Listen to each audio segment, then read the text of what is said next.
Sometimes there's a quiet grace and nobility that comes with enduring immeasurable suffering. Some people have the ability to maintain hope in the promise of tomorrow despite unyielding fear and death. Simon Dang and Peter Nook are two such men, and they're also two of the lost boys of the Sudan.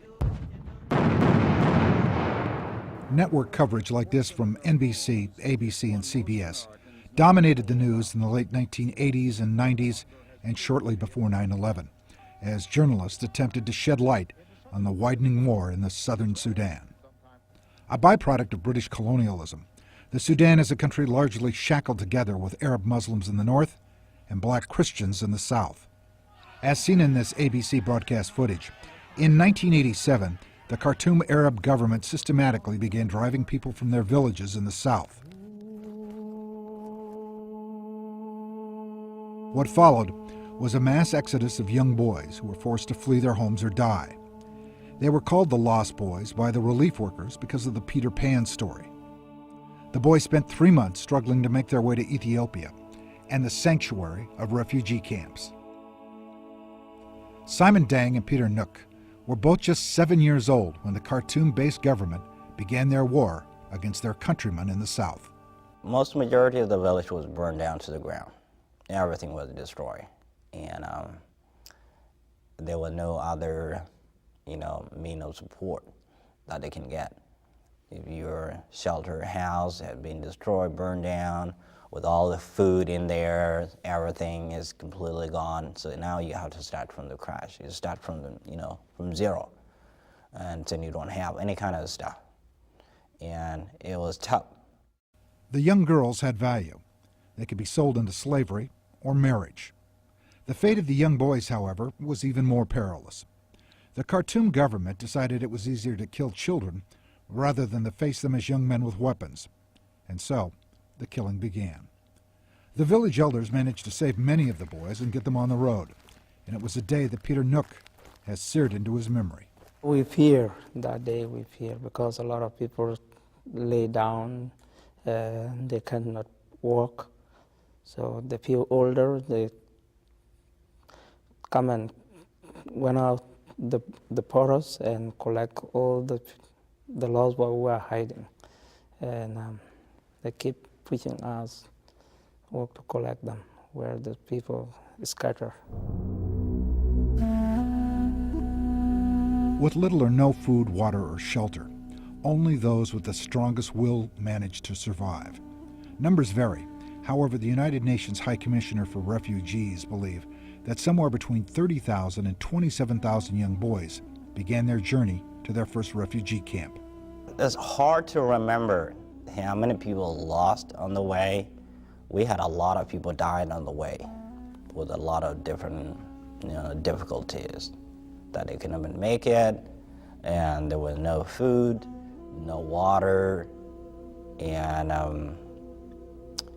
the other had homesick, which is emotionally hard for them to go because they're not with their mom and their dad. Some lost the will to live, and they died along the way. Others were simply too young or too weak to keep up. Adding to the chaos and the misery, lions hunted and picked off those that were unable to keep moving. According to Dinka people, they're saying, some older people, they told us that if you saw the lion and if you don't look at eye, so can you took your eye away and walk like you are playing a little bit, but if you look direct eye, they will jump you. Many, like Simon Dang, had an unwavering faith, and even at 7, that fueled his endurance. What actually kept me going is the faith that I have and a lot of advice from my parents that encouraged me to choose that path or to choose light in that particular time. Because what they tell you, if you give up, that's it, basically, that's it. But if you keep trying, you might have to make it, you're gonna make it. And some point, you will.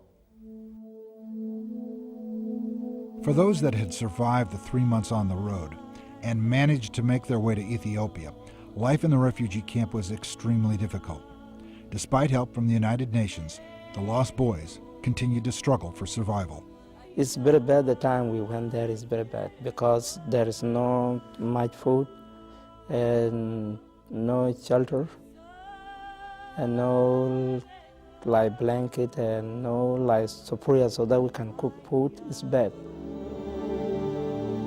Life improved somewhat in the third year of the camp, and the UNHCR built a hospital and the Red Cross helped with the food. However, after 3 years, the Ethiopian government fell, and the lost boys were forced to flee for a second time. The children spent more than a month crossing back through the Sudan and then into Kenya. Along the way, they were shelled by the Khartoum troops, and once again, they suffered a number of casualties. You have to be off the road. They were shooting a bunch of the, I cannot, what is it called, like artilleries, and they shoot it in the center in the road. If you got there, you got out of the way. So we have to be out off the road, in the main road, somewhere in the wood along. And but at that particular time when I was 11 or 12, it was a little bit better than the first one. 'Cause now I can run. I can walk faster enough. As if their ordeal wasn't enough, the lost boys had to cross rivers to make it to the safety of Kenya. As depicted in these drawings by one of the youngsters that survived, they also had to face more troops, drowning, and also crocodiles. Yeah, there is a crocodiles if the God help you. What can you do? So can you stay outside, and there is a local tribe called Anuak, they come and kill you, and they kill most of the lost boy and throw them in the river. So you need to go. If you're lucky, you cross the river. First of all, you have to swim under the water, which is crocodile. They will never attack you if you're under the water. If they see you coming, they will run away from you because they thought maybe you can attack them. But you are above the water, on top of the water, sure. They're the one, seeing you, but you cannot see them. And so I swim under the water, and then in the middle, so I pop up just to catch my breath. And then I only have one person, to the other side of the river. I can't help any other people, many.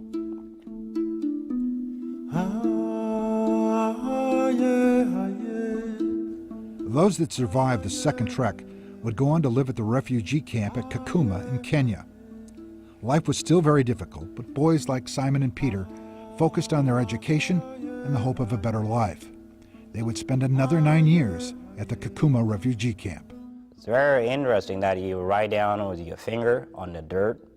You can write a whole paragraph on the sand. Teachers, they might just come and read it and correct it. You can do math down there on the dirt and follow all the steps that you need to take.